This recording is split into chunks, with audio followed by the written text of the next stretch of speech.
Joe Branch stole the show and the win from his Adrenaline Motorsports teammate Chris Stouffer Wednesday night in the PlastiDipGarage.com 150 as part of the Lionheart IndyCar Series presented by First Medical Equipment. Branch managed to go an incredible 38 green flag laps on a tank of fuel, 2 laps further than anybody thought was possible, ruining a dominant night by Stouffer, who started on pole and led for over 100 of the 120 laps. Michael Goodman used the same strategy as Branch, both running out of fuel as they crossed the finish line. Goodman finished 5.5 seconds back of the winner. Stouffer had to settle for third with Rory Collins a career best fourth. Pierre Degley rounded out the top 5. The top 3 cars in points all met misfortune on the same lap. They finished 28th through 30th, leaving the top of the standings fairly unchanged due to the better drop week. Jake Wright stretching his lead slightly over Dan Guerin to 57 points. Andrew Kinsella falling in third, 70 points behind Guerin. The first yellow was brought out on an incident on lap 14 when George Adams and Big Joe Hassert got together. When the green flag flew again, Stouffer made quick work of Vincent Luthenthal, who could stay out from the first yellow, but could not find his way around Michael Goodman. The final caution of the race flew on lap 42 with an incident involving Brian Greenlee and Luthenthal as they made contact on the exit of turn 2. Greenlee's night was over. Luthenthal continued, though. Chris Stouffer would move past Jack Bogan and Pete Edwards and quickly open up over a 1-second lead as Adam Blocker and Jason Robarge had considerably more difficulty passing the duo on older tires. Blocker, Robarge, Limkeman, Tony Schowen spent much of the next stint battling each other, allowing Stouffer to open up a 4-second lead before the first round of green flag stops. Pierre Degley would be the first to hit pit road from 8th place on lap 72. A few drivers like Branch and Goodman and Justin Weaver even were able to stretch their fuel all the way to lap 82, and that would prove pivotal in this race. Degley would pit for the final time on lap 92, hoping to once again use his tires as an advantage, while Stouffer and the rest of the leaders were all praying for a caution that never flew. With 10 laps to go, cars began to peel off, needing that splash of fuel. Stouffer ended up stretching the lead to over 7 seconds in front of his teammate Adam Blocker. Stouffer peeled off with just 3 laps to go in the race. He needed just a gallon of fuel to make it to the finish. His short pit stop allowed him to exit in front of Degley's fresh tire run. There were still 3 drivers who ended up not needing that final stop. Joe Branch able to best it at the end, going fast and saving fuel. Duly rewarded with the victory as Michael Goodman came home coasting into 2nd place. Rory Collins with that great run to finish in 4th, splitting Stouffer and Degley in a fantastic race at Gateway for the Lionheart Series.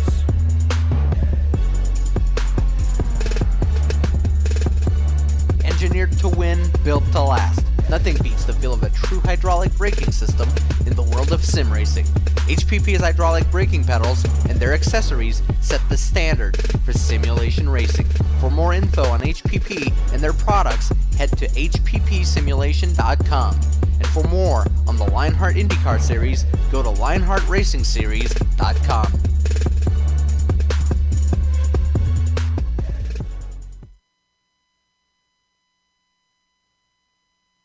The lights are off and away they go. Extremely loose. He's managed to hold on. He missed the complete that. He's crazy stuff. Side Freitas is on the grass on the infield floor. He slides through. He tags Richard Eck.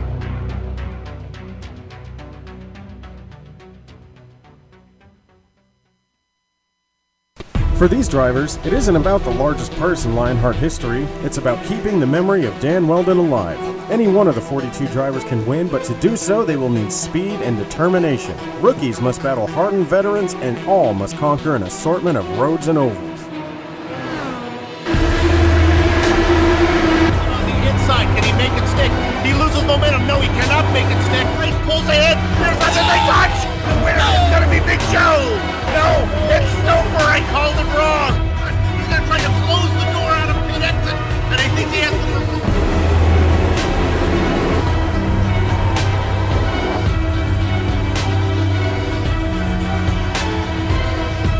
With the history of double-digit winners per season, the challenge will be harder than ever. Which one will ultimately be crowned Lionheart champion? You're watching the Lionheart IndyCar Series presented by First Medical Equipment, the premier American open-wheel championship on iRacing, exclusively on GSRC.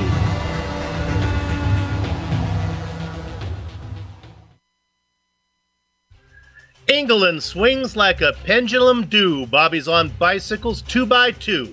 Presented by First Medical Equipment, the Lionheart IndyCar Series for the first time ever comes to the Donington Park Racing Circuit for the Big Joe Show GSRC 3rd Anniversary Spectacular. It's round 22 at 24 on the Season 5 schedule, and all the DW12 open wheel action can be seen live as it happens here on the Global Sim Racing channel. Cheerio, and welcome to the Von Hansen's Countdown to Green. Over the next 15 streamy award-worthy minutes, GSRC will furnish you with all the storylines, all the stats and facts you'll need to fully appreciate. Cue the confetti and the balloons, the Big Joe Show GSRC 3rd Anniversary Spectacular that will immediately follow. Way up in the press box to bring you our Words Eye View is yours truly, Bill Soups Zahn, joined by Sean Crackers Ambrose. In the production van, the best director in sim racing broadcasting, and a man who was born in a lifeboat, Amjad Yaman, armed with cameras provided by Ansel Adams of iRacing, GSRC's own Dougie Beard. Considered the premier fixed setup racing league for the Dallara DW12 on the iRacing service, the Lionheart IndyCar Series honors the memory of the late Dan Weldon. Now, Crackers, this is the point in the Von Hansen's Countdown to Green where I usually recap the results from previous seasons at the track about to be raced. But since this is a first date, if you will, between the series and this venue, how about you break the ice by telling us a little bit about this place? Sure, folks, I'll do that. But before I talk about the track, let me remind you that everything on the Countdown to Green show is brought to you thanks to Von Hansen's Meat Market. Yes, since 1983, Von Hansen's has delivered personalized full service in a friendly, old-fashioned meat market environment. They offer a large and ever-expanding selection of meat products and menu ideas ranging from casual gatherings to special occasions. For more information, please visit vonhansens.com. Now, you know, the slot on this schedule, on the Lionheart schedule, was left TBD in hopes that Long Beach would have been finished. But, you know, iRacing is still working on rendering the Queen Mary there docked in the harbor soup, and the Lionheart IndyCar Series is going to Leicestershire County in England at Donington Park this evening here under the daytime skies.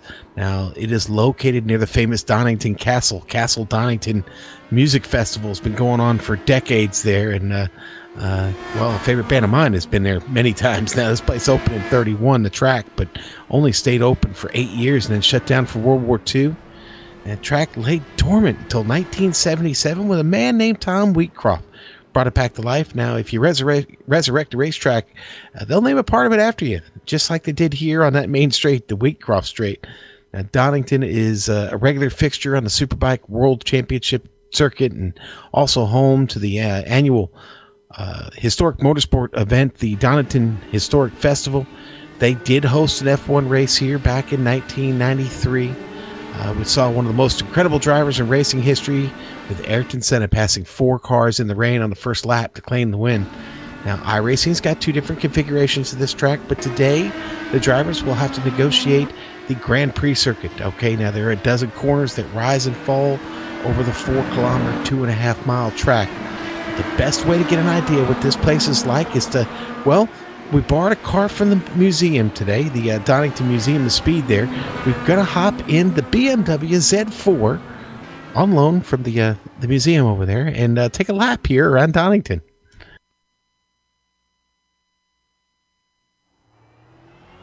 All right, we've got Amjad Yaman in the GSRC BMW, so let's do a lap around Donington Park.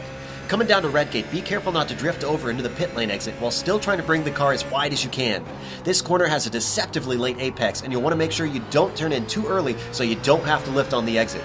Cross the track and make sure to hug the right as much as possible, then aim it for the apex of Crater Curve.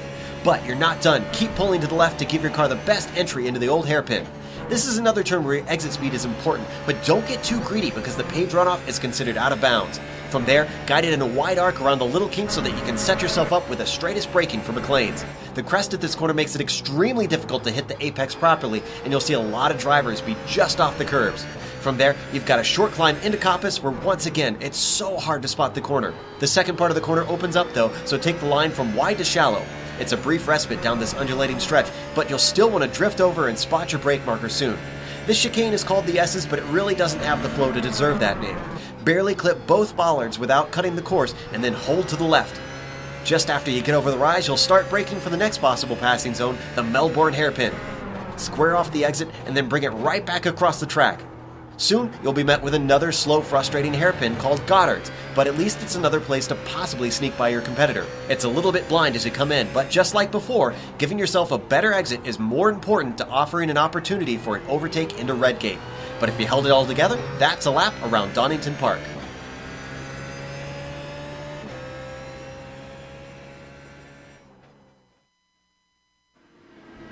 The GSRC DW12 stuck in customs with its namesake castle standing nearby.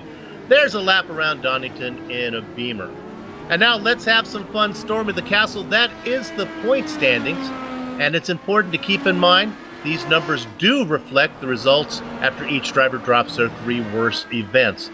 Last week was chaotic for the top 3 drivers in the championship. Dan Guerin and Andrew Havakech-Kinsella were both involved in the same wreck, while Jake Wright suffered a badly timed power outage. The championship race remains almost identical with Jake Wright in the lead, Dan Guerin in second, 57 points back, and Andrew Kinsella still in the hunt, 27 points back, but he's got to get moving. After outsmarting everyone last week and grabbing the win at Gateway, Joe Branch moves all the way up to 6th in the standings and is knocking on the door for 5th. Let's quickly take a look at the team championship where Adrenaline Motorsports had the big day, 157 points thanks to Joe Branch, who had the win, Chris Stouffer, who came in 3rd, and Adam Blocker, a 7th. They're 192 back, maybe an outside chance of catching No Name Racing, who's up on top. All the teams hold station. Dragonfly has a 61-point lead over Controlled Chaos, so that's a chance that Controlled Chaos can get back into the top 5. Sean, what did the rookie championships look like? Soup, let's get to that real quick here and look at the rookie standings. It's still going to be Andrew Kinsella there at the top. Mike Goodman, only 56 points behind. This is still a great battle for the championship there. Ryan Otis back at 282. Dustin Wardlow there just about 50 points, 49 points there behind Otis. A good battle there still. Scott Bolster coming up through the ranks. Collins there in 6th. Go all the way back to the Turnbulls there in 12th and 13th. But again, the real battle, they're up at the top, Soup. If nothing is settled there. Let's look at the manufacturer standings real quick, and that's still going to find our reigning leader all season pretty much is Chevy up there ahead of Toyota. I'm sorry, not all season. They've been in a fight with Toyota all season, and they finally get back ahead here up to 1st, and Toyota just 28 points back. The Blue Oval still stuck down there in 3rd. Not gonna get into this fight up here at the top 2, but that's where we're at right now. Tesla all the way down at the bottom. Let's look at the money standings real quick. And that sees Jake Wright. Almost 2.5 million, 2.425 there in 1st. Dan Guerin just behind him. Those are the only 2 up at 2 million right now. And you see Kinsella just there at 1.7. Mike Goodman not far behind him. Then it's a bit of a drop back to Krahula and everybody else behind them. But everybody in the top 10 still over $1 million, Sue. Now, Crackers, I've long believed fundamentals are a crutch for the untalented, but since the producers insist for the sake of the new viewers, we show the fundamental series and race details. Let's talk about the most important aspect of the series, I believe, and that's the custom fixed setups. Now, how do they work, and what do you got for us today? Well, we're going to talk a little bit about camber tonight, okay? Now, in a nutshell, it's the degree to which a tire is leaned over, okay? By using the suspension to push the top of the wheel out, which that's positive camber, or pull it towards the car, that being negative camber, you create a natural lean to the tire. Now, tires naturally have a very small contact patch with the road. Now, by changing the camber, you alter the size of that patch, the shape and location of it as well. Now, positive camber moves the contact patch towards the outside of the tire, while the negative camber moves it towards the inside of the tire. I got it. Now, when that car goes around a corner, the contact patch of the tire naturally shifts towards the outside of the corner. Now, most road course setups have negative camber in all 4 tires. By dialing in negative camber to a road course setup, the contact patch of a tire with the most load, i.e. the outside tire, keeps its contact patch more centered in the middle of the tire, which in turn gives it more mechanical grip. You still with me, Soup? I am. Dial in too much camber, however, and the car will actually start to lose grip. So finding that right balance is key to a difference between a good and a poor handling car. Now, the setup this week has a negative 3.97 degrees of camber on the front tires and negative 3.43 degrees on the camber of the rear tires. So there you go. That's a little tip for our setup this week. It's 108 degrees on track and partly cloudy, so it's still going to be pretty slick out here.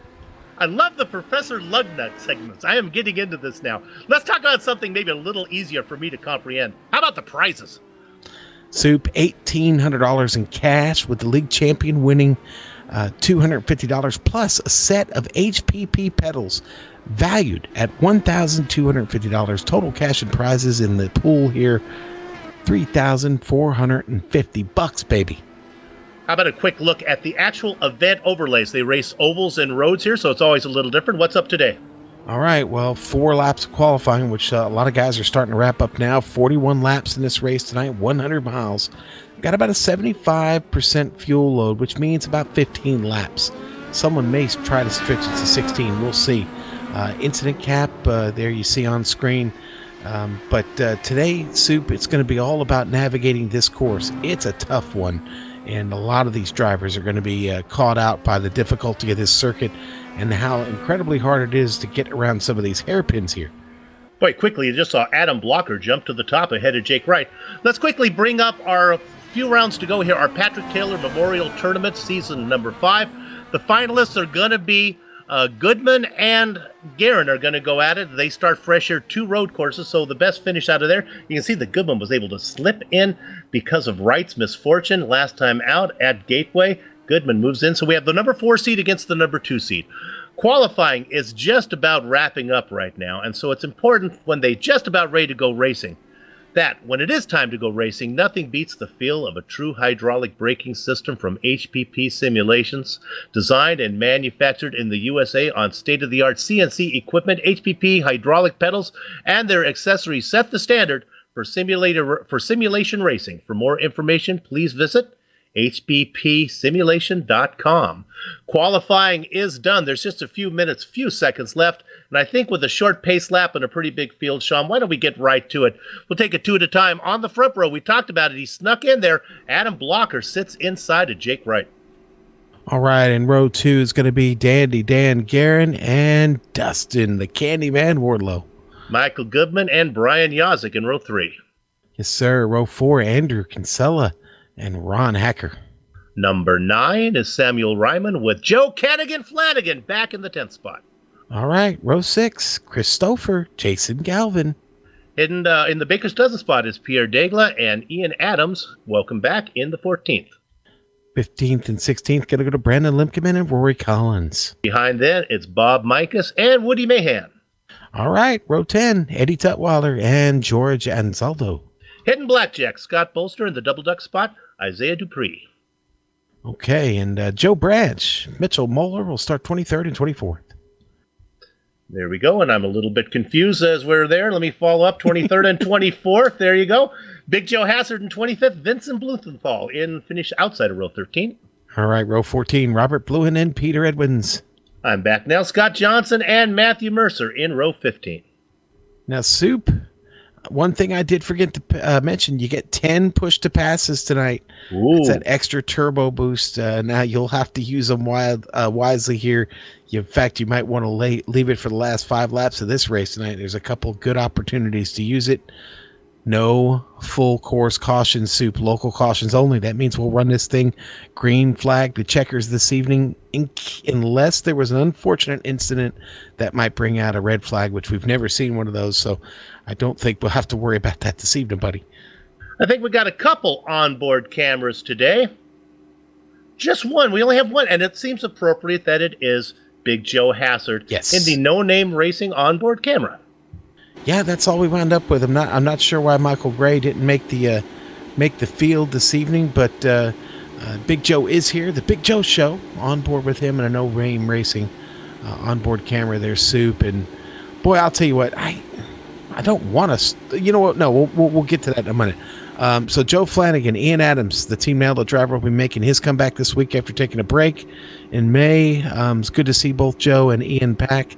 Isaiah Dupree and GSRC's own Samuel Ryman making their debuts tonight here in the Lionheart IndyCar Series. Soup, and another note on one driver could be one to watch this evening, Rory Collins. Ever since he came back in September, he's had several strong races, including a very solid 4th in the last race at Gateway. So we'll keep an eye on Rory too, but lots coming up tonight to talk about, buddy. As the field begins to roll, we do have one featured driver that we're going to track his progress through the race, and that is Pierre Nijdendegla right now, so we'll keep an eye on him. Where is Pierre sitting as I go through there? It looks like he is in 13th position in the Baker Dozen spot. All right, it's round 22 of 24, this one and 2 more. One road course before the season wraps up at the Oval at Fontana. Your points leader currently sits in the 2nd spot right now. That is Jake Wright. On the outside, it's been the rookie looking to get his first win all season long. And, of course, I'm talking about Adam Blocker. Blocker in the blue car, Wright in the familiar Survey Systems white, yellow, and purple machine. Gather up the chicken steak, cover behind the cows, because the horses are out of the barn, heading them down into Redgate. Oh, it looks like Jake Wright is going to get the jump if he's going to close the door. No, Blocker able to get in there. They go 2 by 2. This is possibly going to open it up for the driver in 3rd, Dandy Dan Guerin. They race side by side. Up front, Blocker gets the lead right into 2nd. Guerin drops into 3rd. The Candyman, Dustin Wardlow, in 4th. And have a catch, Andrew Kinsella in 5th. So, pretty much line astern throughout the field. They're all trying to get it settled down and figured out here. A little bit of racing back here with George Gonzalo and Isaiah Dupree here early. Scott Polster just behind them, trying to find a way through. The field works their way through 7 and 8. Now they head down the Starkey Straight, heading into Roberts, this little chicane, a left-right chicane coming up. Negotiated well, and Dan Blocker continues to lead. He's opened it up by about half a second as they get to the Melbourne hairpin. Dan Blocker? There's a Dan dollar. Blocker? Bonanza. Sorry, guys. There's $1 in the jar for me. Adam Blocker out in front. Jake Wright. Dan Guerin. Ian Adams looking to make a move on Pierre Degla down in Goddard's. Oh, boy. No, Pierre's just barely going to get away with that. He holds serve. What do you think, Son? So far, I see on that first lap, unless they're just playing it safe, passing looks like it's going to be a problem. It's not going to be easy. You're going to have to choose those passes very carefully here, Soup. Look for them to attack in the hairpins, the Melbourne hairpin and then Goddard's. You might see some opportunity here up into Coppice, but this turn just so difficult to navigate just by itself. Looking at our spotlighted driver, our featured driver. Now we're up 1 spot to Samuel Ryman. Good to see one of our GSRC compadres in there racing ahead of our spotlighted driver. Joe Flanagan off the course. Flanagan off the course there, losing a lot of spots here. And Scott Johnson looks like, oh, we have a car upside down. This is Mitchell Moeller and Bluthenthal. Moeller actually, Luker ended up on his lid, then it came around again, and he kept going straight. Watch this. Our director is looking for it. They're both still racing. Moeller was upside down. Actually, it was on their lap 1. Oh. I guess we missed it, but Vincent Bluthenthal just way too hot into the turn, gets into Mitchell Moeller, and boy, they both wreck heavy. We have found it. It happened so early. And this is unusual, Sean, because Moeller, even though he's upside down, he's able to keep racing. He's still out there. Well, he stuck the landing. He did. This. Both cars tumble, stick the landing, and get going back at the same time. Oh, that was pretty. Both with damage. Give those guys ribbons to swirl around and make that an Olympic event. That was really some nice gymnastics going on between both of those drivers. All that going on behind Adam Blocker, Wright, Guerin, Wardlow, and Kinsella.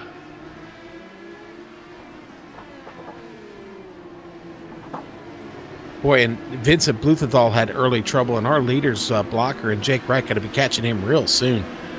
In fact, he's Bluthenthal very slow there through Goddard's. He's going to just have to get out of the way when they catch him here. Let's go ahead and look at for third.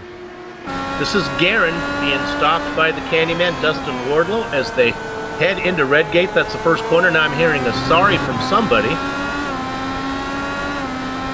Scott Bolster, but I don't know. Oh, I see what Bolster did a little bit of a hello. He got into Isaiah Dupree, center punched him, going down into Melbourne. Well, if you're going to hit me from behind, hit me in the middle.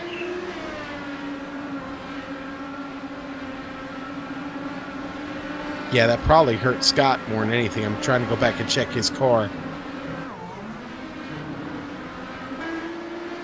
Let's go ahead, since things are settling down. Let's talk about our early hard charger, 25th position, Matthew Mercer. He was just able to get around Robert Bluen. Mercer qualified in 30th, actually did not put in a qualifying time. So it's always a little bit misleading when you got a guy maybe doing some sandbagging. Right now, up 5 spots into 25th. You sure he was sandbagging, Sue? Well, looking at his practice times, so he's about 25th in practice as well. So probably not a lot of sandbagging. Them's mighty bold words, mister. Oh, Pete Edwin's off the course, too. I think Pete spun it all by himself, actually. He does. Nobody around him. Just Pete out there in that dirty blinds machine. Yeah, he had trouble in McLean's there. That right-hander is so tough to get right. I kept killing that thing in practice last night. Looking to see how many cars are still out there racing. It looks like everybody's still on the lead lap, including Vincent Bluthenthal. Let's go to that right now. Bluthenthal he's been passed by Blocker. Yep, and now here comes Dan Guerin getting around as well. Sean, sad news for Dan today, this week. Well, yeah, at the end of last week, and our thoughts are with him and his family as, he lost his mom and his biggest fan, Penny, passed. And she is going to be remembered by everyone. Very, very sweet lady, and I was a fan of the races, and like I said, Dan's biggest fan, and she will be missed there, Sue. Rest in peace, Penny. Dan used to talk about her a lot. That news she enjoyed watching the show. She's watching us right now. And right now, Dan Guerin racing in 3rd spot. And it's early. Dan's got plenty to fight for. And he's got a great shot at winning this race today. We know he's prepared. If he can stay close enough and then get it to the oval at Fontana, where anything can happen. How about a look at 5th position, Sean? This is Ancilla. A nice run, though. Brian Yasek, about 3 or 4 car lengths back. Yeah, watch out for Brian Yasek. He always seems to show well at these road courses. And tonight, I really think it's going to be about pit stops. The pit entry here, not really that tricky. I mean, it's right off the racetrack. You can get in there quick. I think it's getting back to the track and going into Redgate there, turn 1, is where we're going to really see trouble for these guys getting off the pit lane. 41 laps of racing on the schedule. 2 stops. We're looking at Kinsella as we ride off the tailpipe of Havaketch back at Brian Yasek. We got a nice little battle when we can go to it. How about drop back a little bit farther to Ron Hacker in 8th? Chris Stouffer is in the hunt. Then behind them also is Jason Galvin. And how about GSRC's own Samuel Ryman racing back there? Nice little race for 8th, 9th, 10th, and 11th. Yeah, Sam's dropped a couple of spots, but don't worry about that. Like I just said a moment ago, there's still plenty of laps left in this race, and Sam's in this for the long haul. He had great times in practice, Sue. I think he's ready for this one. Maybe we get a chance to talk to him on the podium before this is over with tonight. Riding on board with Sam right now, looking at the familiar blue and gold colored car of Jason Galvin. The plasticdipgarage.com machine.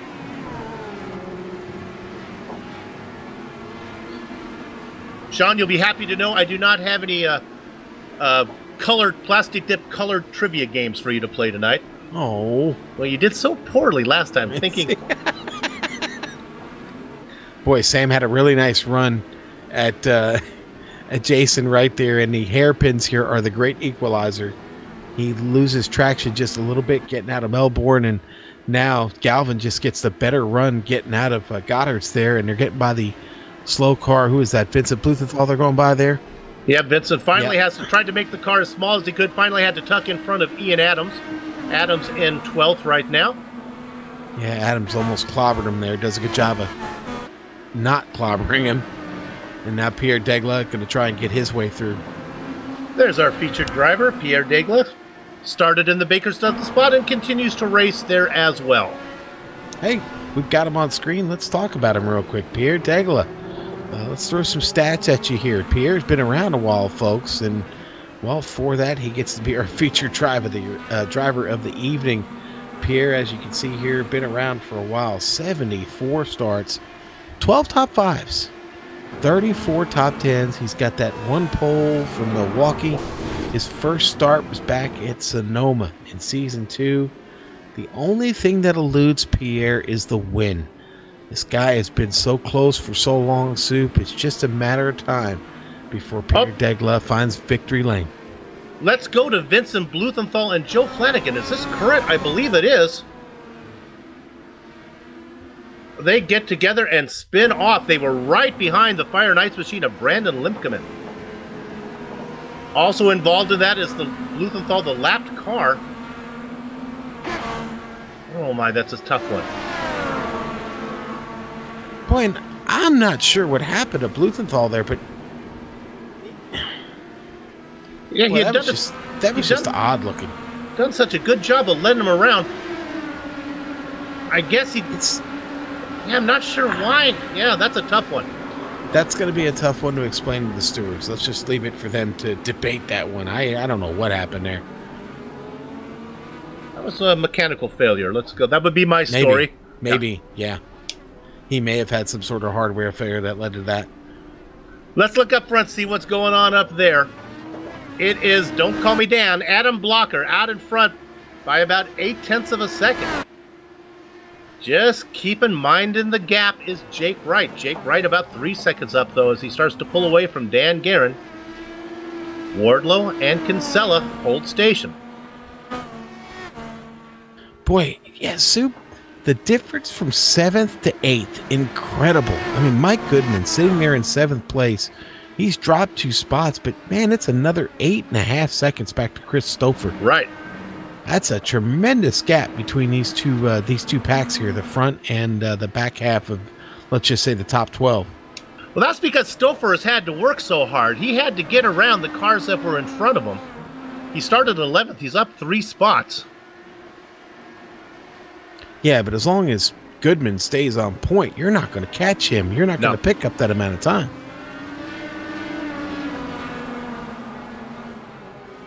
And we finally have a pass. Samuel Ryman able to make a move. Oh. And I don't know how Joe Branch has been in an incident. Is this? Yeah, we'll get to that in a second. So look at this pass, though. It's a bad corner entry by Galvin. It opens the door there for not just Sam, but Ian Adams as well. And then Ian Adams overshoots the turn and brings Galvin right back up alongside him here. Now we'll go to Branch, and this is Scott Bolster who gets into him. This was just terrible. This was just really, really bad down in the Melbourne hairpin. And they just get together there in the center of the turn. Looks like maybe Joe might have turned in on him a little bit there, Soup. Yeah. We'll go on board with Bolster. Maybe that'll give us. This is interesting. There was some talk in the forum this week about maybe next season throwing a yellow when a car got up on its lid. Some idiot made that post saying that it would never happen. Well, we've already seen 3 cars on their lid so far this race.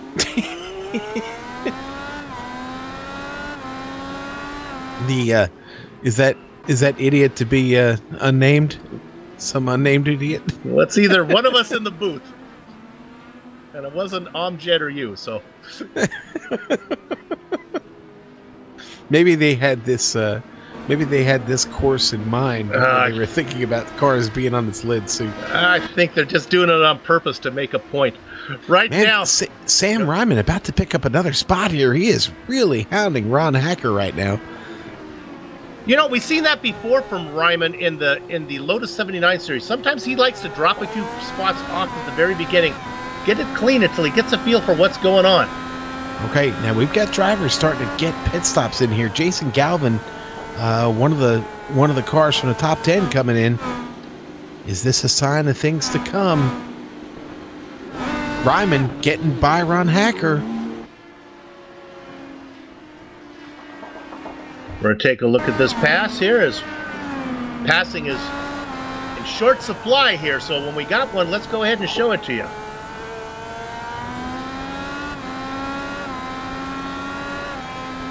Nice move. Yeah. Sam doing a good job of picking him off now. His next objective, Chris Stouffer. But Soup, the pit window definitely open right now. Scott Bolster had come in, and now he's on his way back out. Now, Galvin, go ahead. I was going to say Bolster had a little bit of damage to take care of. Yeah, Galvin in and out. His stop in the box, 6.6 seconds, 23 cone to cone. He's the leader of all the cars who have pitted, running in 19th position. We expect one more. Sean, they can break it up however they want. They can do 3 equal stints. They can run long and then do a shorter fill at the end.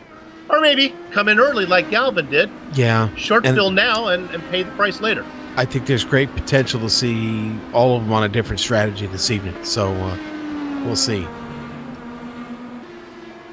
Jake Wright really got nothing for Adam Blocker yet. Blocker really strong at the top right now. He's been flawless here to start this race.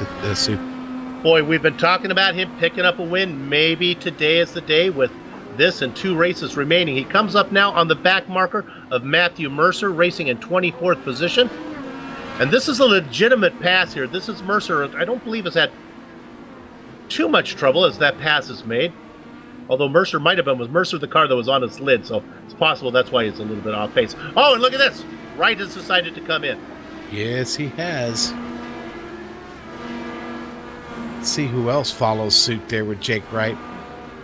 Wardlow coming in behind him. Here's the Candyman. Now, my job is to commentate the race and not be a pit box, not be the race steward. I mean, what am I calling myself here, Sean? But if I'm Adam Blocker, I'm coming in. Yeah. Well, we're up against the window now. It's 14 laps in. They're all going to be stopping here any moment. Looks like Goodman's going to be the lead of those right now. Goodman able to hang on to his 5th spot out of the pit. Yeah, Goodman. I'm sorry, it was Jake Wright. My bad. I was one down on my board there. It was Jake is still the leader, obviously. Wright is out of the pit. Right in front of Wardlow.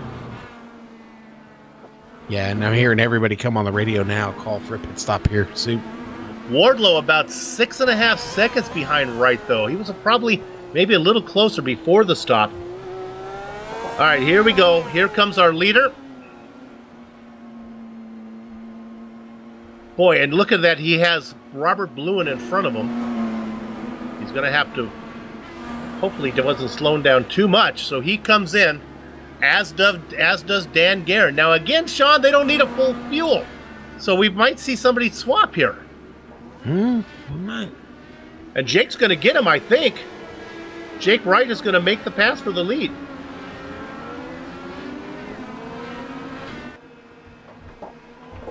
Wright is by. Blocker is out. They have the lap car of Ed King Tutwiler between them. Kinsella still out there, and he is in the lead currently. Kinsella going around for one more lap here, Soup. Blocker's time cone to cone was about a second longer than Wright, and about a half second longer in the pit box. So again, they didn't need to take a full fill. They can short fill now and then take a full one later. Kinsella got to be coming in soon. Soup, anybody who hasn't pit is calling for a pit stop now.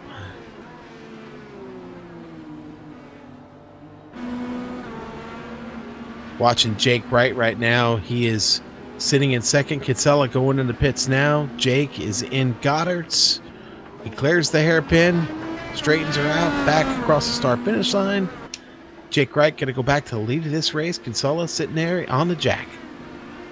As they start to roll by, Blocker is by. Now Kinsella is rolling. Guerin is by. Wardlow is by. Can Kinsella get out in front of... Well, Ron Hacker has come in for his stop. I think Kinsella is going to beat Yazik out. He does. Kinsella cycles out in 5th spot. Once again, right ahead of Matthew Mercer. Well, I would say that was a pretty exciting opening stint there, Soup. Nice job. All the leaders were clean. A couple back markers on their lid. That's the perfect recipe for an exciting race. John, why don't we run down? Let's see how far we can get if the drivers will cooperate. We'll take them 5 at a time. Your leader right now, after he's got that pit stop in, is Jake Wright. He's got about a 2-second lead on Adam Blocker. Then it's about 5 seconds back to Dan Guerin, who's being closely pursued by the Candyman, Dustin Wardlow, in 4th. Sitting 3rd in the points is Andrew Havaketch Kinsella, and he's your 5th place driver right now, Sean. All right, Soup, and you go back to 6th place, I'm sorry, and that's going to be Mr. Brian Yazik.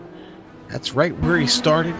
Got a clean pit stop in and rolling again here, still in 6th. And go back to Michael Goodman.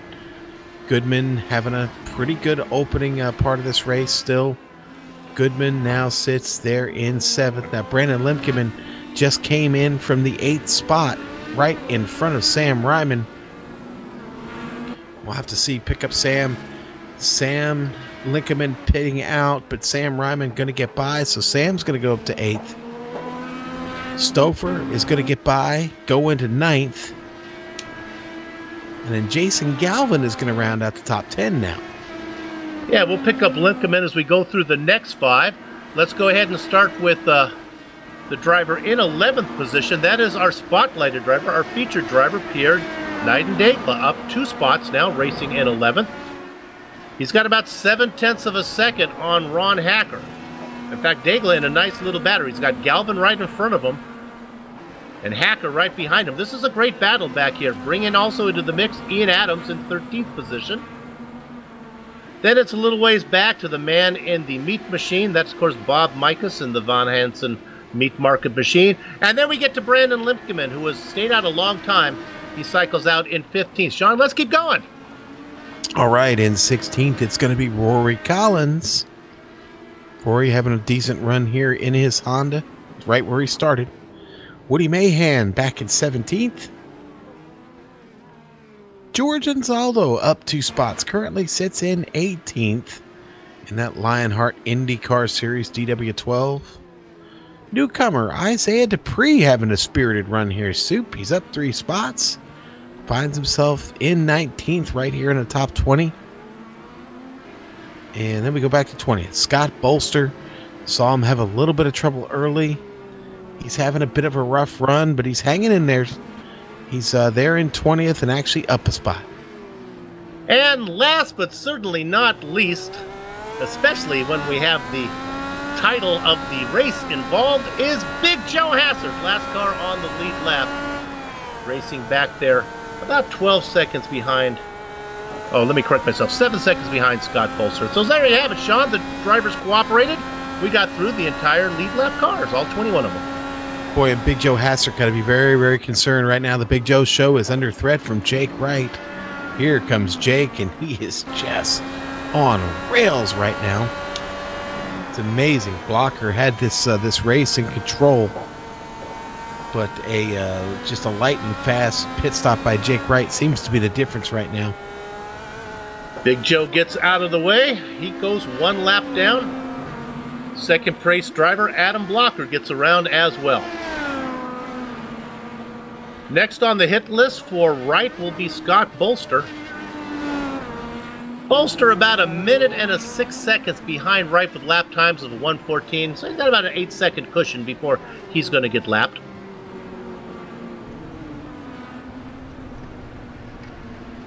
And that's, well, that's a commentator's curse. This is a little commentator's hex there. No, it's, man, Soup, it's just a tough track. It's really tough on this DW12. Oh, and let's go to George Anzaldo just ahead as these guys. George just had a spin. He's got it going. In fact, here comes Bolster right alongside of him. You look at it right there. That's because Anzaldo just had a spin. We'll look at it right now. And here you have it. And we can stay on this a bit longer because this gets exciting. He comes out. He loses the spot to Bolster. And then if we stay on it, he gets it back. There goes Scott. But not to be denied. George says, wait a minute. I'd like that back. Bolster says, I'll go off into the grass, slow myself down. There you go. Anything to stay on the lead lap. We are back live. And you can see 3 cars in your picture. The one in the very back is Jake Wright, your points leader. But look at this, Sean. Wright can't afford to take to fool around too much here with Anzaldo and Bolster because here comes Blocker. Yeah, boy, this has really allowed things to close up here for Blocker.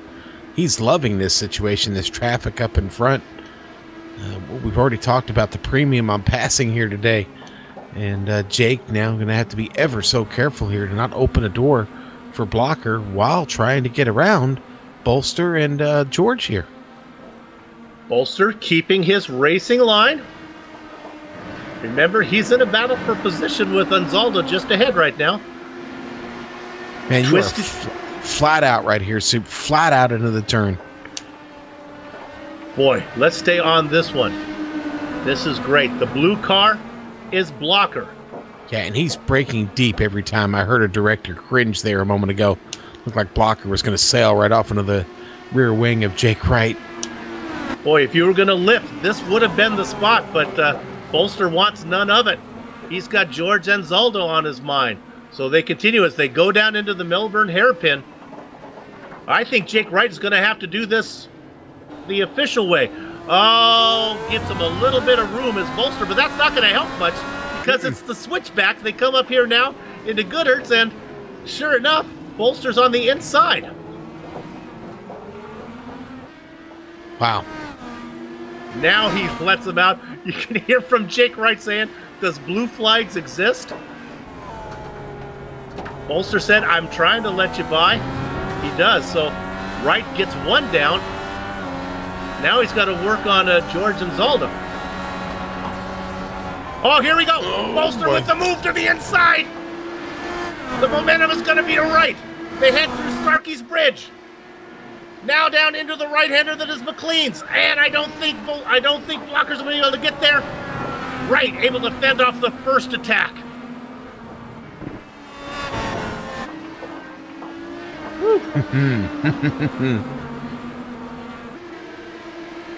Opportunity knocked, and Blocker put his foot in the door and say, ma'am, would you like to buy a vacuum cleaner? Right now, starting to pull away. We'll stay up as they run on the back of Anzaldo. Anzaldo tried to leave the inside line open, and now he lifts and lets one car by and lets 2 car by, and now he's back on the gas before he loses the spot to Bolster. They work their way, the leaders do, through Goddard's and now across the start-finish line as they work lap number 23.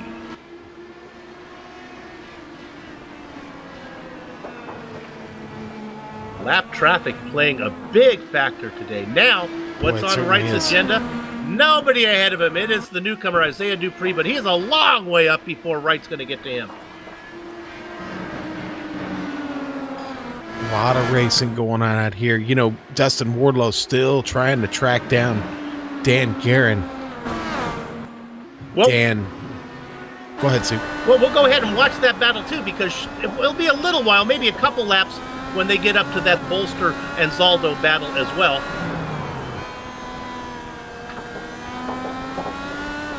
Oh, and we've had a... Whoa, I apologize. Did we just have a spin from Ed Tutwiler? Was that right now?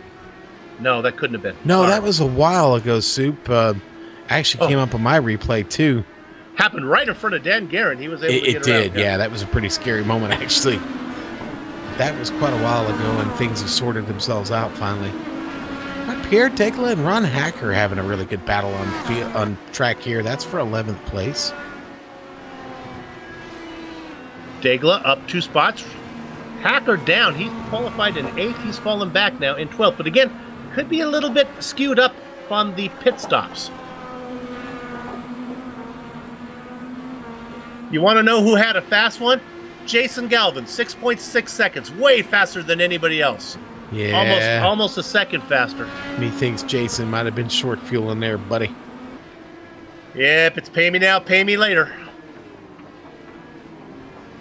Looking at Galvin in the familiar blue and gold colors. Yep, and Galvin's driving up through a fight right in front of him between Robert Bluen and Matthew Mercer. Those two have been toe-to-toe for a while. And, boy, what happens? Who was that just got out of the way? Was that Bluen just pulls over, gets out of the way there. Bluen 1 lap down. Yeah, he lets Galvin get through there with ease.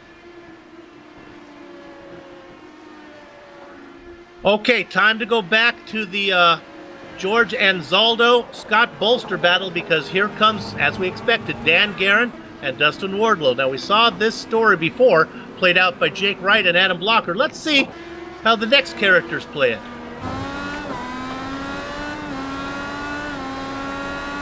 Galvin now behind Bolster. They go into Redgate. Bolster leaves it open. He's going to take that high line on the outside.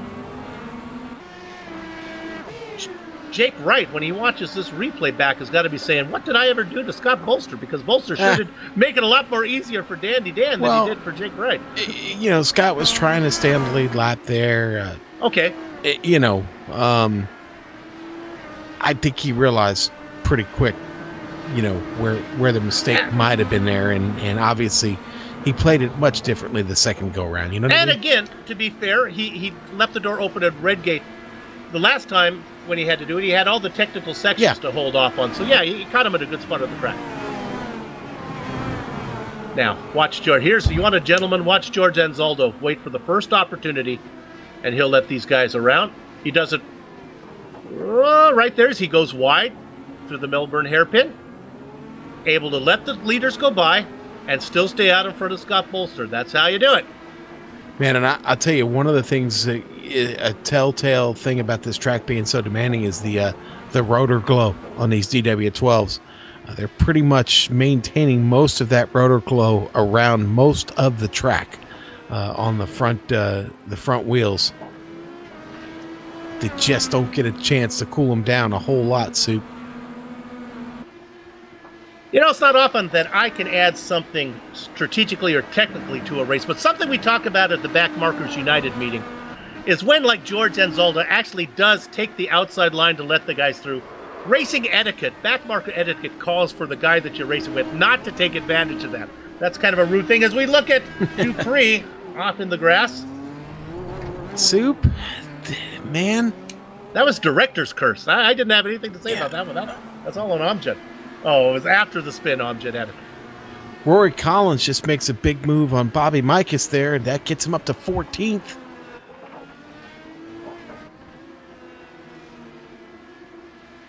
That happened right in front of Brandon Lemkeman, who's still fighting back there in 16th. It's a good little pack of cars. Battle for 11th. Pierre Degla and Ryan Hacker. There, we'll go look on board of Hacker right now.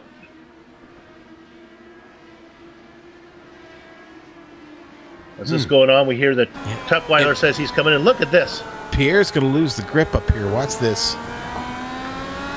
And going to slow him down enough.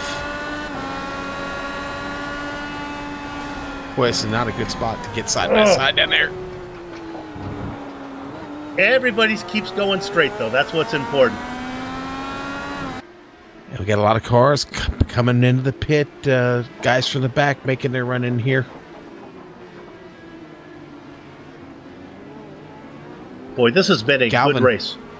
Galvin making the call. Yeah, well, he was early to go last time, and remember, he took that short fill, we think, so his last stop, what do I say, 6.6, this was going to be considerably longer because that tank is much more empty. And he needs to have enough to go. Here we are on lap 26. He's got to go the final 15 laps. Jake Wright in the process of doing what Jake Wright does. Well, right now he's come on in. Yeah, well, now he's coming in. Yeah, and does that as he's checking out on the field. Now that's Limkeman right next to oh, that's the blue car. Sorry, that was I thought that was a Blocker. It was not. Okay, so there you go. You got Jake Wright and Blocker both in the stall. Jake was first to get in. Jake first to get out. Add him out. The gap about 2.4 seconds between them. Boy, Blocker comes right out in front of Mike Goodman. Oof. That was close. As for position, too. Well, Blocker Goodman hasn't taken that last pit yet. Blocker did not want to waste any time. He's got a man to chase right now, and that's the guy currently running in fourth, Jake Wright. Remember that the top three guys, Dan Guerin, Dustin Wardlow, and Andrew Avakech Kinsella, yet to come in. Well, Blocker's got 14 laps to get it done. 14 laps and a lot of lap traffic to slow down Jake. Meanwhile, Dan Guerin working his way into the Melbourne hairpin, being chased by Dustin Wardlow. The Candyman had visions maybe of making a pass before they come in for fuel. Now down into 12. Look for Guerin to make this left-hander and then crank it a little farther left and make the pit stop. Nope. He calls the commentator a liar. Dustin Wardlow does come in for a stop, though. Yes, Wardlow is in. As is Havakech, so Kinsella comes in as well. This will give us an opportunity with Wardlow coming in. Why don't we pick up Jake Wright? He's going by him right now. Wright gets by. Blocker is by. Now, Dan Guerin is the leader of this race right now. We have not heard him call for a pit yet, Soup. I can tell you, based on the number of laps he's been out, it's got to happen, and it's probably going to happen on this lap here. Wardlow is out in front of Kinsella.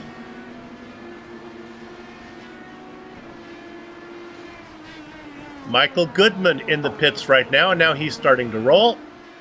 Samuel Ryman in the pits. Dan Guerin, get ready to come in, Sue. And that was Joe Cannigan Flanagan has blown an engine. He is done for the day. Oh, Jason Galvin spins and Goddards. Right in front of Dan Guerin as Dan is coming into the pit. Wow. The spin wasn't so scary. It was Galvin looked like it was going to bring the car back out on the track. Stay with us for a minute. This had to take Dan's breath away. There he is parked, and here he comes. Oh! Okay. And that's the second time Dan's had that happen to him, Soup, that someone's lost it right in front of him there in Goddard's. Jake Wright is by. Blocker is by. Guerin still in the pits. Where is Wardlow? Wardlow's going to get him, I think. What happened to Guerin? Guerin in there for an eternity. I think he may have been penalized. Sean, what does haste make? Waste and big errors. Wow. Well, now. A 22-second stop for Guerin compared to everyone else, about 8 seconds. You add 8 and 15 seconds, which is the penalty for speeding. You get about 22 seconds. So there you go. And that just really cost him any chance of winning this race unless everybody just in front of him makes a mistake. But, man, boy, what a shame. Well, more than that, if you think big pictures. Oh, the Candyman. Oh, boy. And it's a mistake on the brakes in Roberts and Fogarty there. So, does he get out and does he? I don't think he loses a position. Oh, Kinsella is going to get him. Kinsella, yeah. You'll see Havakech going by. Those are a couple lap cars, and Havakech gets him right there. I said Fogarty. It's Fogarty. It's Fogarty. Trust me. London Anyway, Fogarty. But what this has done with the 2 spins from Wardlow and Guerin was made a nice little battle for third right now. Kinsella out in front by about half a second on Wardlow, and then Guerin behind that. Just, Sean, to finish my point about big picture, Guerin racing third, he's only going to lose a couple points to Wright. He could live with that. Boy, every point's so important to fall from third to fifth. That could decide a championship. Let's check in with Big Joe real quick. Now, Big Joe is, I'm showing, I think he's a couple laps down right now, but he's riding back there in 23rd. He hasn't really had a bad race on board with the No Name Racing onboard camera there. The Big Joe show in his big race today. Yeah, I was hoping it would be more spectacular from Big Joe this time. This is just a standard race for him, 24th. Soup, I think we're left with 13 on this lead lap now. Well, with 10 laps to go, Sean, why don't we run down the lead lap cars again? This time, let's do it, buddy. Let's divide 13 by 3. How about we take them 4 at a time here? Jake Wright out in front by 3 seconds over Dan Blocker. Now, Blocker right now working around the fire and ice machine of Brandon Limpkeman. I love that car. I can always tell who it is every time I look at it. Don't need to check the timing and scoring. Then it's a few seconds back. It's quite a long ways back to this battle. 3-way battle, Sean. This is Andrew Kinsella and Dustin Wardlow, but also in the mix is the driver in 5th. Yeah, Dandy Dan Guerin in 5th. He did get penalized on that pit stop. That obviously cost him some time and a couple positions, but Dan's still with this. Brian Yazik sitting in 6th place. You know what, Soup? That's where he's been all night. Yazik having a solid run here at Donington. Mike Goodman struggled just a bit early. He's back up to speed, sits there in 7th. And then we'll go to Sam Ryman sitting in 8th. And Sam, I got to tell you, having a great drive. Really kept his composure. Fell back a couple spots early, but has fought hard, really hard to get back here in 8th. We just got a Galvin. We were going to jump to him. We have a replay of a pass he made. He's been all over the track right now. I'm sorry to hate to break the momentum. He's fallen back to 12th. I believe he just got passed by Ron Hacker, got around him. Might even have been Ian Adams as well. It's been a disaster. Where are we going, Director? What's the plan here? Do we have it? Are we staying here? We're going to stay here. Look at this battle going on right now. Galvin just seems to be a little off tonight, doesn't he, Sue? Yeah, well, he's got his hands full right now. Adams is out ahead by about a second. He's the yellow car. But we're right on board with Jake Wright. Oh, my goodness. Is this... Wright has got into a pinata full of bees here. Galvin in front in 12th. Oh! Galvin's around right in front of Jake. Oh, geez, the track is blocked. Ron Hacker, too. Is that... Nope, I guess not. Sorry. Yeah, Ron Hacker was just around, right? Collins had a tremendous opportunity there. Bob Mikas gets in the middle of it there on exit, and then Mikas has trouble. Let's go through the replay. Let's get the replay. It was Galvin that got into the back of Hacker, turned them both right in front of the race leader. Yeah, this is just a mess. We're going to get here down in Goddard's. Galvin in the dark blue car, Hacker in the car in front. There they both spin. And Jake Wright and Blocker both managed to get through.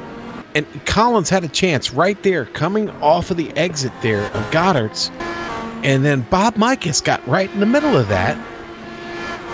And that really killed Blocker's momentum. Jake able to get away now. He's dumped him 3.8 seconds back to him. So that leaves 10 cars on the lead lap with Ian Adams being the last car. They're about a minute 14 behind. Expect him to be passed pretty soon by Wright. We look at Adams. Maybe we can stay on this one a little bit here because it's an interesting battle. Wright with... well, we have lost. Is it a long way? Josh, you're talking about Blocker is way back now. Yeah, apparently he had another off. We got a replay of it, but something else disrupted his pace there. Looking at it as he's We see if we have a replay of Blocker with a mistake. Maybe a slowdown penalty is what we're thinking here. As he is now, what once was just nose to tail, he is well back. Not sure if we actually saw it there, but nevertheless, the gap is now 4 seconds back. That gives Jake Wright, in baseball, what they like to call an insurance run, where you have the lead, you pick up a run late in the game. Well, that he's got 3 cars in between. Yeah. The two of them now, which has given him an incredible cushion to work with. Although I got to admit, Jake just smoked it a little bit there in Melbourne. 7 laps to go, and anything can happen. 9 cars on the lead lap right now. Let's take a second. Check back in on that battle for third that we were looking at. This is Kinsella, Wardlow, and Guerin. They race in position, still in formation. Remember, Andrew got those spots from individual spins from Wardlow and Guerin. Kinsella said, "Thank you very much. I'll take those positions if you don't mind." Boy, the Candyman having a really, I can't stop but saying what a solid run he's having here tonight. He's really taking care of his own business. That's right where he started there in 4th. Man, there is opportunity here for him in front. Kinsella's been awesome this season, but boy, Wardlow with a really, really solid opportunity to maybe get here on the podium tonight. Oh, boy. Mercer really smokes it into the turn there. That's an easy thing to do there in McLean's, folks. Oh, my really goodness. hard to get that one, get that right-hander correct. Took that in hotter than desert sand. Couldn't get it wound up and ends up in the sand.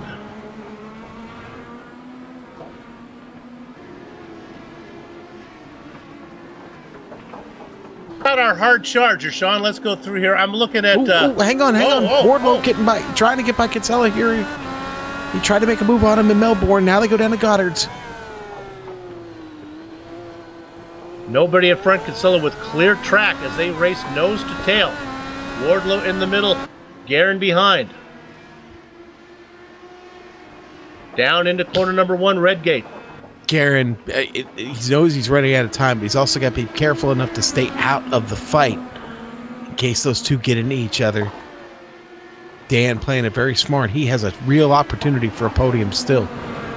Wardlow looks really fast through that section. Boy, he's working both sides of the track, trying to find a way around Kinsella. He wants a good exit out of 8, Sean. Maybe make a shot into the chicane. Pretty good run. Boy, he's right there in the toe. Boy, got a nice exit. Here comes Wardlow. They go through once. They're side by side here. Now, if he can stay on it, look at the power that he gets on the outside. Now they got the Melbourne hairpin, and this is going to open the door for Guerin. Now on the inside, Guerin decides to back out. Not going to do it. They are too wide in front. Kinsella had the preferred position, but now he'll be on the outside as they go down into Goddard's. That's why I love the layout of this track. And sure enough, let's give the Candyman the spot if he can finish it. Wow. He does. And how does Kinsella not get a slowdown penalty back there in Roberts and Fogarty is beyond me. But boy, what a drive by both of them. And again, Dan Gehring staying enough out of that battle suit just to avoid getting himself into trouble. Now he's got an opportunity to pass Kinsella. Guerin back there taking notes to see how it was done. Let's see if he waits, does it at the same place that Wardlow did it. Well, the key was staying right up under Kinsella's wing. Dan got to do that here. Oh, Kinsella makes a little bit of a mistake. It's a little wide there. He's not going to oh, you know what, though? But as they go into 8, what that does is Guerin loses any kind of momentum out of 8. He's going to have to wait another lap.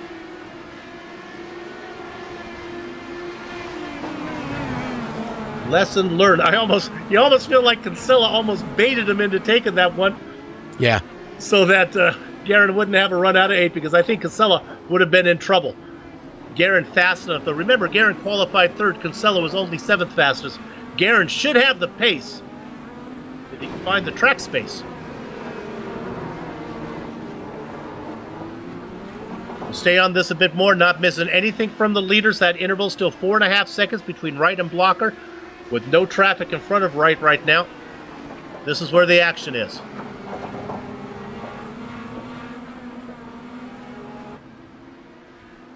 That's Big Joe Hassert in front of Kinsella.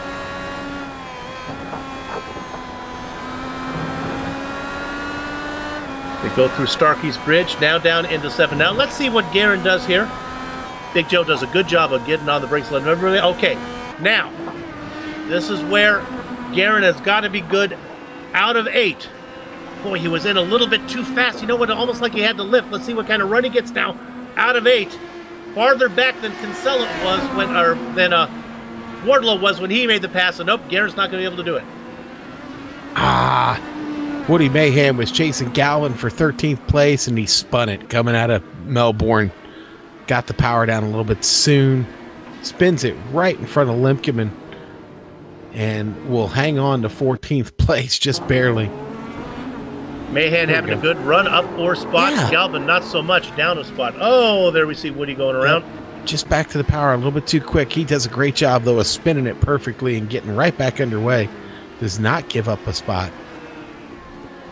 Okay, there was Guerin peeking into Redgate. My goodness, Guerin looking for any way to get this done. Well, it's I mean, you know, we're getting the white flag next time by, so go for it, Dan. Go for it. I'm afraid the Candyman's gotten away, though. Yeah, that one's all done. Yeah. They are working lap, with 2 to go here, working lap number 40 right now. Okay, here's the spot. Guerin does not seem to be that great off of 8. A little bit closer than he was last time. He's going to have to force the issue. Man, this has been a good one. Ian Adams fighting into Goddard's with somebody. Let me see if I can pick that up. Oh, he just got past Bobby Mikas. Yeah, Adams just pulling off the move. Gets himself up to 10th. White flag comes out. We're looking at our leader, Jake Wright. Let's go back to 3rd right now, or 4th. We'll see if Guerin makes a move. He likes this corner. He likes Redgate, but he's too far back. Ooh. Boy, he tries to dive it in deeper than Confucius in a submarine, but he has to check up. Kinsella still able to fend him off. Our leader now working into the 9-10 chicane.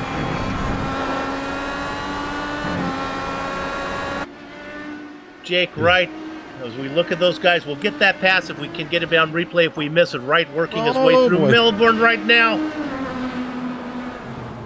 Right into Goddard, says he makes corner number 12. Nothing between him and the checkered flag. It's another road curse win in the Lionheart IndyCar Series. Give the Big Joe Show GSRC 3rd anniversary spectacular to Jake Wright. Blocker gets 2nd. Let's go see what Kinsella is up to. Dan still trying to pass me. Dan's got opportunity. Yep, that's it. One more chance here, Soup. He dives it in. He tries to get it in there, but no. Locked up all 4. Andrew Kinsella gets 4th. Some great racing, though, by Dan Guerin. Yasek going to come home in 6th, right in front of Mike Goodman. Last cars on the lead lap. A very quiet 8th place for Samuel Ryman. Let's give him a little screen time. Samuel going down into the Melbourne hairpin. Adds about 7 seconds on Chris Sofer. Sam's got a clean race car too, buddy. Started 9th, up 1 spot in 8th. Got to be happy about that one. For his debut race here in the Lionheart IndyCar Series, going to give us a little wave there. Sam has signed on to race full-time next season. Looking forward to that. Chris Stouffer comes across in 9th. And that's all the cars on the lead lap. Wow. That was good. Yes, sir. That was a great one tonight. It really was. Well, you've been watching GSRC's coverage of the Big Joe Show GSRC 3rd Anniversary Spectacular. And while the racing is over here at Donington, our broadcast is not. We're going to take a break. But we'll return shortly to launch into the Lock Precision Rocketry post-race show, where we'll run down the complete finishing order, talk to the drivers, enjoy the HPP commercial, no clicking.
Welcome back to Donington as we launch into the Lock Precision Rocketry post-race show. Soup and Crackers here to review the Big Joe Show GSRC 3rd Anniversary Spectacular that you just saw here on the Global Sim Racing channel. Now, this is the first year the Lionheart series has come to Donington, but for over 30 years, the name Lock Precision has been synonymous with mid to high-powered rocketry. Lock Precision manufactures a full line of high-quality precision-fit components to meet your building, repairing, and customizing needs. For more information, please visit lockprecision.com. And remember, fly safe, fly hard, fly lock. All right, Sean, let's run down the finishing order, and it was a dandy one. Jake Wright goes ahead and crank up another win for him on a road course as he comes home 3.2 seconds ahead of Adam Blocker. Dustin Wardlow started in 4th, moves up 1 spot into 3rd. How about Havakech Kinsella? Andrew comes up in 4th, picking up 3 spots. Dan Guerin, even though he picked up a speeding penalty, it didn't hurt him that much. He has to settle, though, for 5th position. Brian Yazik and Michael Goodman go 6th and 7th. 8th and 9th went to Samuel Ryman, and Chris Stouffer rounds out all the cars on the lead lap. First car 1 lap down, Ian Adams. Sean? Man, not a bad return for Ian. Then we go back to 11th. It's Bobby Mikas. Started 17th tonight. He finishes 11th. Rory Collins has a solid run. He'll finish 12th. Jason Galvin just seemed a bit off tonight. Maybe this track just not one of his. Let's just leave it at that. 13th for him. Woody Mahan, spirited run for him. 14th. Brandon Limpkeman, 15th. Ron Hacker, 16th. Pierre Knight and Degla. Boy, it just didn't come together for him tonight either. 17th. Scott Bolster had some trouble early in this race and then fought all race long to get it back. 18th. George Ansaldo, 19th. And Scott Johnson will finish 20th. Ed Tutwiler hits Blackjack. The double duck spot goes to the race sponsor, Big Joe Hassard. 23rd, 24th, and 25th go to Matthew Mercer, Mitchell Moeller, and Isaiah Dupree in his series debut. 26th, 27th, Robert Bluen and Joe Branch. Joe Flanagan, 33 laps down in 28th spot. 29th, Vincent Bluthenthal, and Peter Edwins rounds out the 30-car grid as he finishes in the final spot. Okay, Sean, who do we have for an interview? Well, Soup, why don't we talk to the winner first? Jake Wright. Jake, congratulations on another win here on the Lionheart IndyCar Series on this championship campaign for Season 5. Talk to us a little bit about the race. It was a bit hot on track, but you seem to be even hotter. Talk us through that just a little bit. Yeah, this race was something else. This track, has to be one of the most difficult tracks we go to, or we've ever been to. We didn't get pole, which didn't surprise me. Blocker threw down a blistering time, and we were able to get him on pit road. And I don't know, there was like no resting during that race, so I'm happy this place is over and I can finally get some water and rest a little bit. Yeah, it really is tough. Both of the hairpins here, now they come back to back. Talk about that challenge, because these hairpins are about as tough as any track we go to. Yeah, they are. Just the car, it seems like it either understeers or oversteers or both. It's just like there's no balance going at these speeds at this kind of track, but it's just the way the place is laid out, so we got to get used to it. All right, I'm going to give you your choice. Which turn would you prefer to get to or get through? Turn 7 McLean's or turn 8 Coppice? Turn 7, definitely. They both present their unique set of challenges. But it seemed to be a pretty flawless drive for you tonight. Getting through traffic wasn't always easy, though. There were a couple close calls. Talk to us about that. There were. This place is like mid-Ohio. There just aren't many passing zones, so it's kind of sketchy to do it in some spots. But the only one I can really remember is the wreck right in front of me. That scared me quite a bit, so I'm happy I just got through it clean. And then there was the earlier in the race where Blocker caught up to me, and we went side by side through that middle straightaway. I don't know exactly the corner names, but this place is very reminiscent of just like a fast version of Mid-Ohio. So it's cool. Well, we certainly noticed on the broadcast you guys were torturing the brakes on both front wheels here at this track, and so that throws a lot of heat to the tires. And like I said, it was a 108 degree track to begin with, so managing your throttle, that was probably big all night, wasn't it?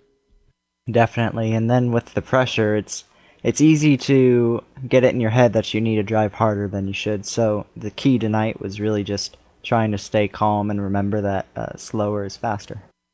Well, listen, buddy, mathematically, I don't think you've wrapped anything up yet. You still have Road America to get through next week. What are your impressions going there? I know we've been there before.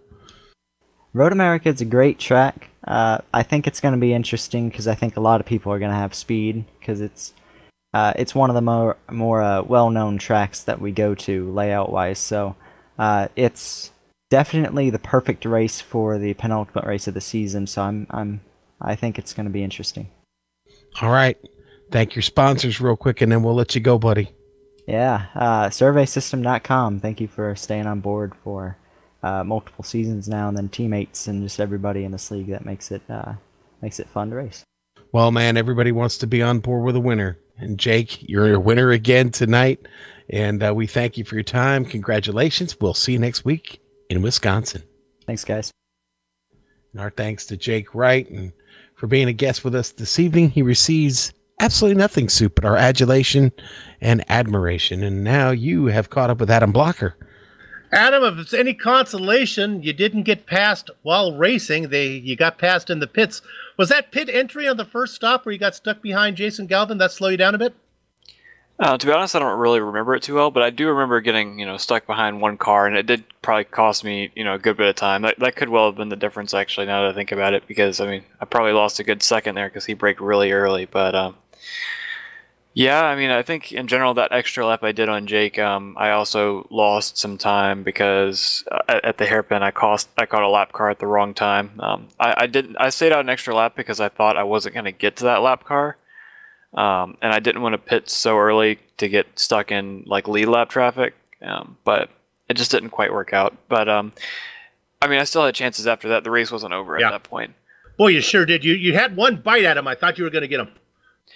Yeah, well, before that, I probably had a chance that I should have gone for it into the first hairpin. He had to brake really early behind lap cars. I probably should have just stuck it up the inside, and I probably could have made it work, but I was kind of didn't want to take that huge of a risk, so I ended up trying to pass at one of the fastest corners on the track, which actually almost worked. I went as deep on the brakes as I dared and barely left him enough space, and then he came out side by side, but he just had the shorter line through the next two kinks and cleared me before the next corner. If he was very close to not clearing me though. If he hadn't cleared me, I would have stayed on the inside, and then we would have been side by side for a while, and it would have been really fun. But it was already a ton of fun. We'll get you out of here on this question. We'll go all the way back to qualifying. Right at the very end, all of a sudden I thought Jake had that one. You snaked it up there on the pole. You had to be pleased with that. Yeah, I don't know where that lap came from. That was one of the best laps I've done in a while. I know, I just one of the keys to the lap is the fast chicane in the last sector, and I knew I already had a good banker lap that was going to put me in second, so I just threw it in and hope it stuck, and then I got 2/10 there, and then my heart was beating out of my chest then because I'm like, shit, I'm up, and then I managed to hold it together through the final sector and gain a little bit extra time and got a pole. But yeah, overall, I was happy with my race because, pole position and then led a good bit of laps and challenged Jake. I think if I can continue to do that, I'll win one of them eventually. Okay, 2 laps, two races left. We've been calling you to get to win, so make the commentators look smart. Pick one up before the season's over. I'll definitely try. Road America is probably a good shot for me. I don't know about Auto Club, but I'm definitely looking forward to both of them after this race. Thanks, good deal. And Adam Blocker, our second place finisher today. And again, we apologize for the language. It's live TV, and he was excited. So be careful out there, drivers. All right, let's go ahead, Sean. Who are we talking to? All right. Well, I'm going to talk to the Candy Man, and he's going to keep it nice and sweet for us, Soup, because, boy, he gets himself on the podium this evening. And Dustin, I know you're going to win one of these things at some point. You get a little bit closer tonight. That was a heck of a battle you had with Kinsella there at the end. Oh yeah, scary stuff. But this was a lot of fun. I'll tell you that. It was everybody was worried about going into this race, and we did rack up a ton of incident points. But man, it was a blast. You sound pretty geeked right now. The adrenaline's going, isn't it, buddy? Well, I had a couple laps there where my frame stutter. I've had issues with that, and it froze up on me going into the chicane. God.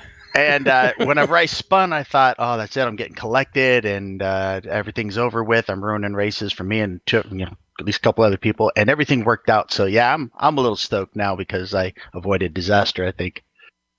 Man, it was fun watching you get around here this evening. I know you just love these road courses, and you really excelled this evening.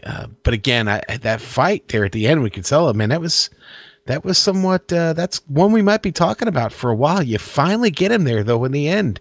Tell us how you pulled it off. I mean, were you just waiting for the right opportunity, or did he almost give it to you right there? It was a mixture of figuring out where I might be able to get a run, but then he's not a slow driver, so I was just really hopeful that that I'd be able to get up close to him at some point. And whenever I did, it just happened to be right before that chicane, which was horrible. But I felt confident going through there for the most part, and I respect him as a driver. I knew we could do the 2 wide thing. I didn't know how it was going to pan out exactly, but if you're going to go through that. There's a few drivers in here you trust, and he's one of them. So I was just grateful it all worked out for both of us. If an incident had happened, I would have been horrified. But after the race, he seemed pretty elated that we had a good battle too. And man, my hat off to him and Dan. We all ran pretty close, and everybody I got close to, everybody was very respectful this race. It was really awesome. All right. Well, Dustin, we'll see you again in Road America. Thanks a lot, buddy, for being a good sport and for giving us some good sport here this evening on GSRC. We'll see you again down the road. Right on. Can't wait to watch it back. And thank you both very much. You guys always do a bang up job. All right. And that's our buddy Dustin Wardlow, the Candy Man, checking out. Soup, you have caught up with the Big Joe Show. Yeah, I'm not sure if I can commend him too much on his 22nd place finish, but I can on the title of the race. My goodness, I love the Big Joe Show GSRC 3rd anniversary spectacular. Well done on that one, Mr. Hazard. Oh yeah, hey, you know what? You guys coined the Big Joe Show. I'm running with it. It's we got on board with you guys here. This is the 3rd, 2 full years, so it's our 2nd birthday together.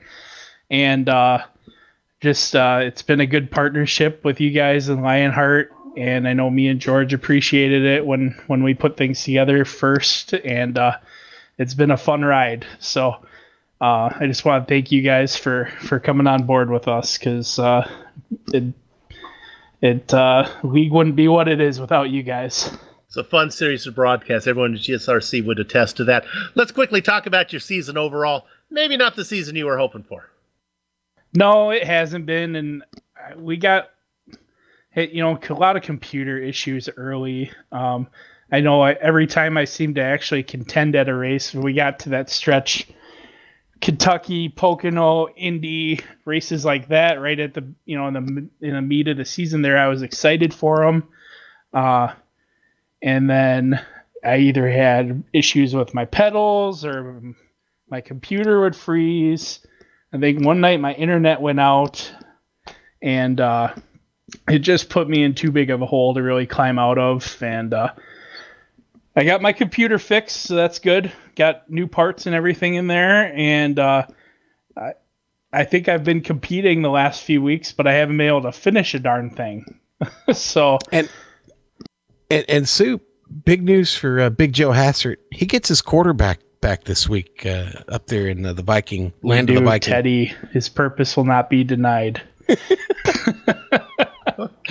I don't think he's going to be starting right away, but we're excited to have him. He's a good leader, and the guys respond to him, so I think he'll be a boost in the locker room there.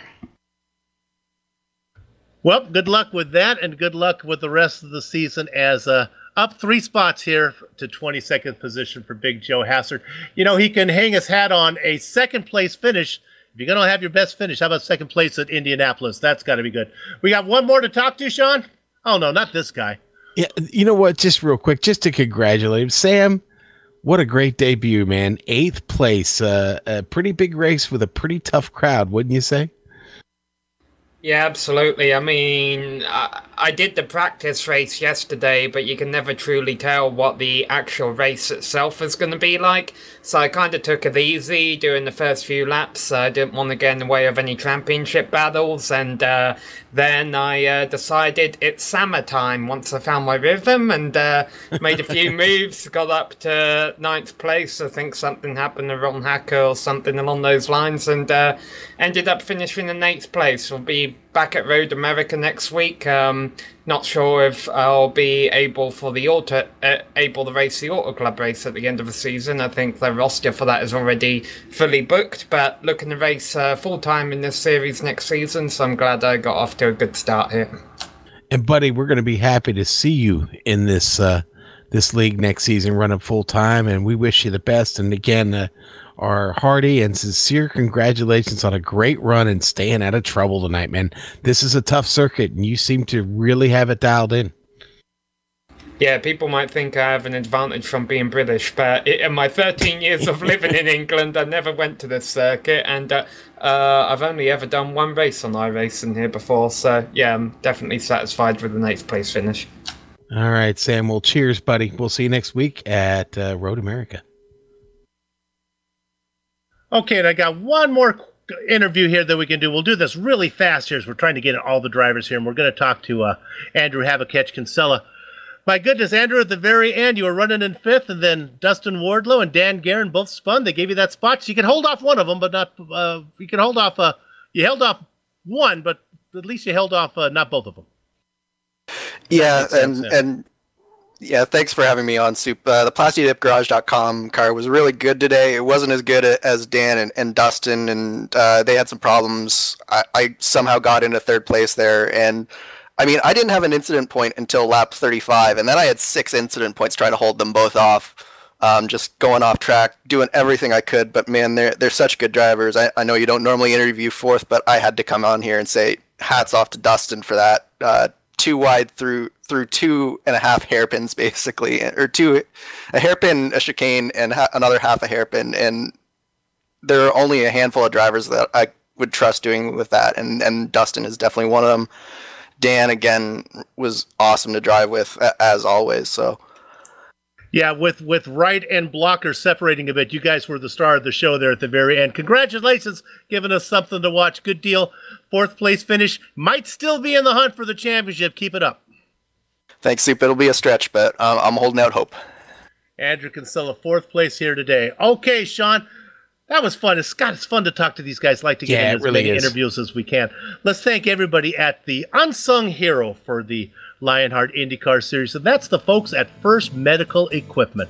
They've been a source for medical supplies and equipment in Burlington, Iowa area for years because of their superior commitment to provide the absolute best in product quality and customer service. For more information, please visit firstmedequipment.com. And how about these guys, HPP Simulations? I've said it once, I've said it 1,000 times. Nothing beats the feel of a true hydraulic braking system in the world of sim racing. Man, this is designed and manufactured in the United States of America on state-of-the-art CNC, not CQC, not CJC, CNC equipment. HPP hydraulic pedals and their accessories set the standard for simulation racing. For more information, visit hppsimulations.com. I may have to get my CNC definition out. Soup, we want to thank Von Hansen's Meat Market. Yes, for sponsoring the Countdown to Green, the new old-fashioned meat market and butcher shop. And we also want to thank Lock Precision Rocketry for sponsoring these post-race shows. Fly hard, fly safe, fly lock. Thanks to everyone at the Lionheart IndyCar Series for organizing the series and contracting with GSRC to broadcast it. We also want to thank our sponsor for this race today, Joe Hassard, the Big Joe Show. Thanks, Joe. And then finally, as it's my turn there, I was actually looking up my definition of CNC. I couldn't remember. I wanted to talk about it. On behalf of you and our director, Amjad Yaman, and of course our camera artist, Dougie Beard, I'd like to thank all you viewers for putting up with us and watching this broadcast. With that said, we're off to have fun storming the castle. So until next time, race clean, race hard, and we'll see you on the track.